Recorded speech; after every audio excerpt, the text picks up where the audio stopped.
Welcome to LC Screen Talk. My name is Larry, and this is my review of Robin Hood.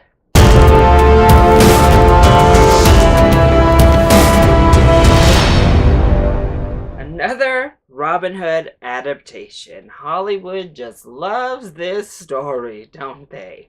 And unfortunately, I haven't really been a fan of any Robin Hood adaptation. Maybe the Disney one is the best version, but personally, it's not one of my favorite Disney films. It's not even near the top of the list.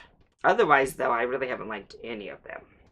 And the trailers on this one really didn't instill hope. The cast looked great. Unfortunately, the trailers did not. But going in, I was very hopeful that I was going to have a King Arthur type situation. A movie that objectively maybe wasn't good, and a lot of people really didn't like, but I really enjoyed. Unfortunately, I think this movie wishes it was King Arthur. It's really not good, y'all. So let's go ahead and start off with the positives. The biggest positive is that Taron Egerton is a charismatic lead. He just oozes charisma. He fits the role really well. He's a great leading man, as we've seen in both Kingsman films, and that is present here. I think he does a really good job as the role. He endears you, makes you really like the character of Robin Hood, and does his best with what is given. Jamie Dornan, I also think, was really good in this film. He doesn't have all that much to do, but he does well with what he is given. And those are definitely the two best performances of the film.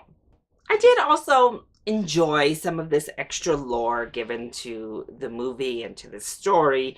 We've just seen it and heard it so many times that it was a nice idea behind the story. It was like a cool extra addition to just stealing from the rich and giving out to the poor. The set design was also really good. I enjoyed all of the different sets that we got into, and especially when we were on horseback, there was some decent enough action that went down. There weren't any glaring, terrible special effects, so that's a positive. And the score. I would say overall the score was solid. But unfortunately, there aren't very many positives when it comes to Robin Hood, so let's talk about those negatives.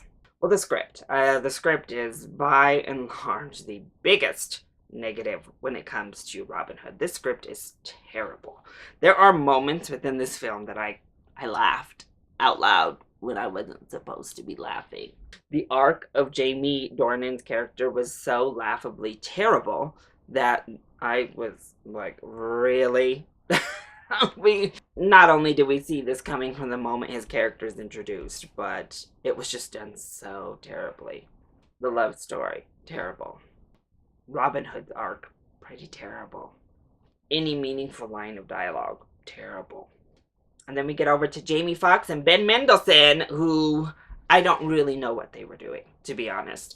Jamie Foxx usually can deliver a pretty decent performance, even in meh films. I think he was terrible. In this film, I don't know what he was thinking with his performance. It seemed that he just wrote it in. Honestly, it seems like he was trying something and it was just a terrible something. And then on the other end of the spectrum, Ben Mendelsohn just way over the top. I mean, this was camping it up to the max and it just didn't work for me. I mean, yeah, this movie is a little bit campy, I guess, overall. But that performance was just not it. And then the action is just shot so poorly. Between the weird angles and the weird camera shots that they went with to the editing. The quick, fast edits and the shaky cam and the movement of the camera. You can't even tell what's going on half of the time. It was just terrible. And then the movie just commits kind of the ultimate sin that really drags it from being able to overcome these negatives.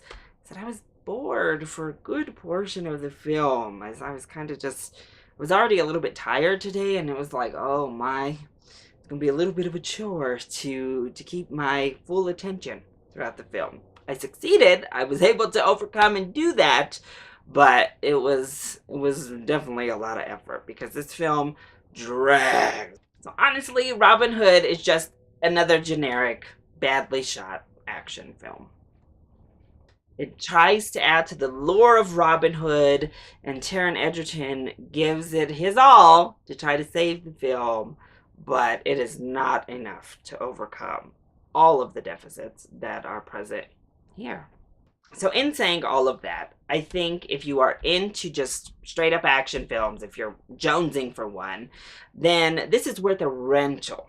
Just a rental, though. Definitely do not need to see this in the theaters. It is not worth the theatrical experience, even if you're like an action junkie or a period piece junkie who loves these like old-timey bow and arrow type of action flicks. But if you're just tired of it, if you're tired of generic, quick edit type of action movies in this day and age where they are plentiful, then honestly you can skip this one altogether. It really doesn't add anything to the genre. It really doesn't add much to the setting. There's not really a good pull to suggest you to watch it. So that is my review of Robin Hood. I hope you enjoyed it. If you did, go ahead, click like down below and subscribe to the channel so you are always up to date on our latest videos. Also, join in on the discussion. Are you excited to see Robin Hood, or have you already seen it? If you have, let me know your thoughts in the comment section down below, or you can hit me up on Twitter. I love you all so much for your support. Mwah! Thank you for watching, and I'll see you next time. Bye!